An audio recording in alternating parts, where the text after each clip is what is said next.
tháng ngày gian nan, tháng ngày gian nan, hằn lên những vết chai, hằn lên những vết chai, sẽ còn như mãi, sẽ còn như mai.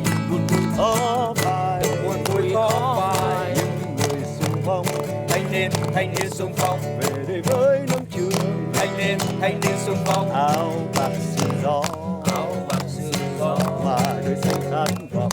mà đời say khát vọng.